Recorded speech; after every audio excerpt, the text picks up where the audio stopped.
I've got a review for you. I think I've said that as an introduction for the last 3 videos that I've done, so I better not post them all in order, otherwise I'll look tired and like I have no more creative genius.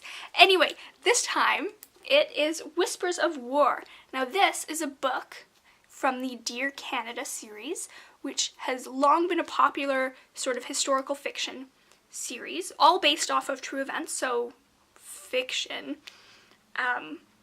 But this one is by Kit Pearson, who has done, I don't know if she writes all of the books, but she's done all sorts of other books, most of which I haven't read, but I've heard her name talked about in good spirits. So I was quite hopeful for this book.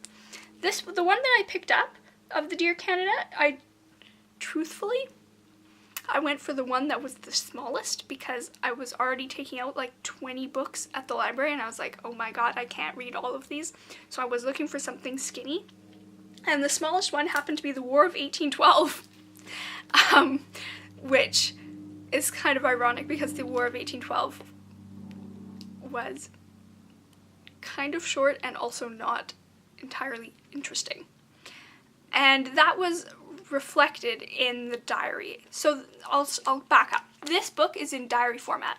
So it follows an 11-year-old girl called Susanna Merritt, who is based off of a real girl named Susan Merritt. And this real girl in 1812 actually did write a diary to her great-granddaughter, who she named Constance.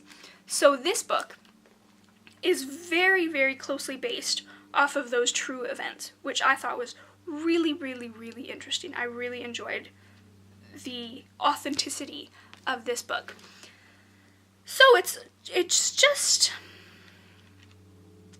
the story of this 11-year-old girl during war times, and she tells it all through her own diary, so it's all through her own eyes. You get her own thoughts, you get her own perspectives, you get a fairly narrow view of the war. I mean, you don't see any of the battles because obviously she's 11 and she doesn't get called off to war because she's a kid and also she's a girl in 1812, so that would never happen. She would never go to war.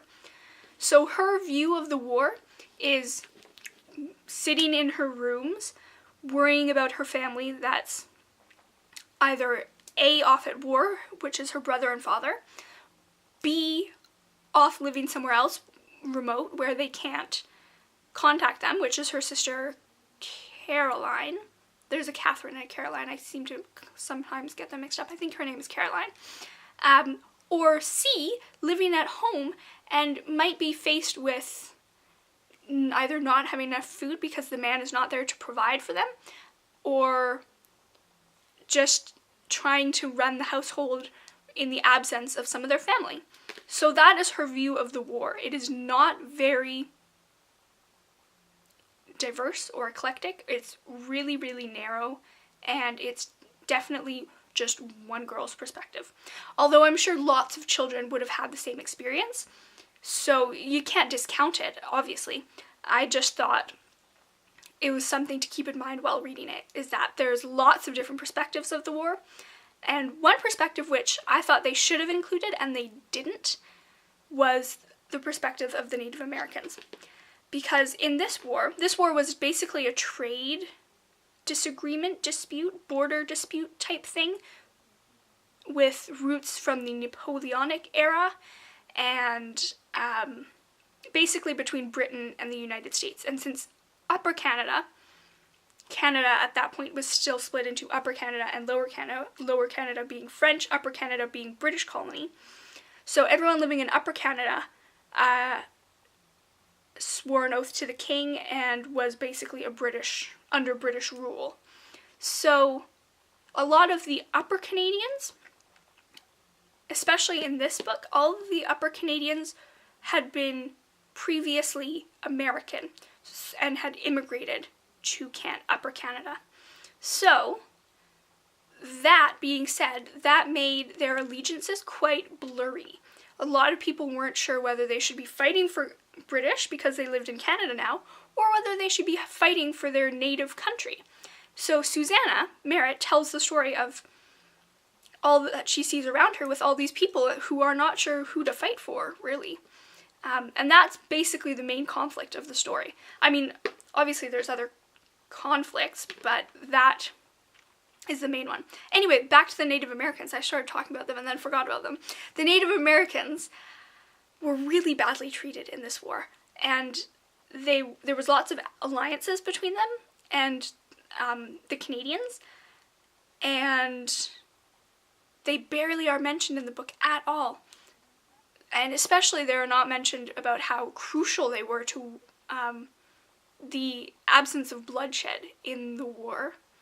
And I think it would have been an interesting perspective to try and introduce into the story. But that being said,